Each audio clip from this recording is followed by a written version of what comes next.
Hey friends, so do you want to hear a rather embarrassing story with a pretty cool outcome? Well, back in 2011, I was asked to do a keynote at a huge open source conference called OSCON.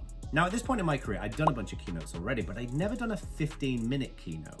So after weeks of banging my head against a drum putting this keynote together, it ended up terrible, and I felt incredibly embarrassed while I was on the stage in front of 4,000 people, most of which were my peers and colleagues in the industry. But the one exception was my friend Steve Wally, who said, you know what, Jono? Some people are good at writing short stories, and some people are good at writing novels. You just need to learn how to write novels.